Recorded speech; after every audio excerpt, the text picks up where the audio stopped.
Hi friends, welcome to Nithra துரோ channel. குழந்தைங்களுக்கு இனி லஞ்ச் பாக்ஸுக்கு இந்த மாதிரி தக்காளி சாதம் செய்து கொடுத்து பாருங்கங்க. கொஞ்சம் கூட மிச்சமே வைக்காமல் எல்லாத்தையும் சாப்பிட்ருவாங்க. அவ்வளோ சூப்பராக இருக்கும். இதுக்கு சைட் டிஷ்ஷுக்கு 2 அப்பளம் மட்டும் இருந்தால் போதுங்க, செமையாக இருக்கும். நம்ம சேனலை இப்போ தான் ஃபஸ்ட் டைமாக பார்க்குறீங்கன்னா சேனலை சப்ஸ்கிரைப் பண்ணி வச்சுக்கோங்க. அப்படியே வீடியோ பிடிச்சிருந்தா ஒரு லைக்கும் ஹைப்பும் பண்ணிடுங்க.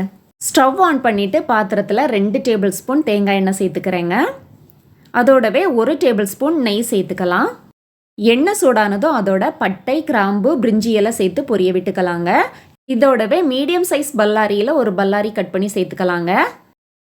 பல்லாரியை இப்போ எண்ணெயில் ஒரு 2 நிமிஷத்துக்கு மட்டும் வதக்கி எடுத்துக்கலாம்.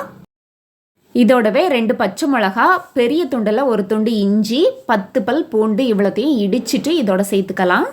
இப்போ இந்த பச்சை மிளகா, பூண்டு, இஞ்சி 3மே நல்லா பச்சை வாசனை போகிற அளவுக்கு நல்லா வதங்கி வரணுங்க. அந்த அளவுக்கு வதக்கி எடுத்துக்கலாம். இப்போ இது எல்லாத்தையுமே நல்லா பச்சை வாசனை போகிற வரைக்கும் நல்லா வதக்கி எடுத்தாச்சுங்க. இப்போ இதோட நாம் 2 பெரிய தக்காளியை சின்ன சின்னதாக கட் பண்ணி சேர்த்துக்கலாம். தக்காளியை சேர்த்ததும் இதை 2 நிமிஷத்துக்கு வதக்கி விட்டுக்கலாங்க. இதை 2 நிமிஷம் வதக்கி விட்டதும் இதோட ஃப்ரெஷ்ஷான பட்டாணி அரைக்கப் அளவுக்கு எடுத்துருக்கேங்க, அதை சேர்த்துக்கலாம். ஃப்ரெஷ்ஷான பட்டாணி இல்லைன்னா அதுக்கு பதிலாக காஞ்ச பட்டாணியை நல்லா ஊற வச்சுட்டு குக்கரில் 3 விசில் வச்சு எடுத்துக்கோங்க. தக்காளி, பட்டாணி எல்லாத்தையுமே எண்ணெயிலேயே நல்லா வதக்கி எடுத்துக்கலாங்க. தக்காளி நல்லா சாஃப்டாக வதங்கி வரணும், அந்த அளவுக்கு நல்லா வதக்கி எடுத்துக்கலாம்.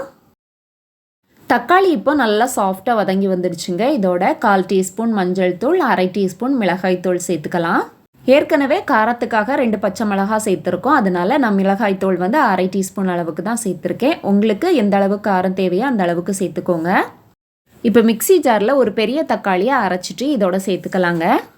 அரைச்ச தக்காளியை சேர்த்ததும் 3 to 4 நிமிஷத்துக்கு இதை வதக்கி விட்டுடலாம். அப்போ தான் தக்காளியோட பச்சை வாசனை போகும். இப்போ இதுக்கு தேவையான உப்பை நாம் இதோட சேர்த்துடலாங்க. இப்போ தக்காளி நல்லா வதங்கி வந்துடுச்சு. இதோட 1/2 கப் அளவுக்கு தண்ணி சேர்த்துக்கலாம்.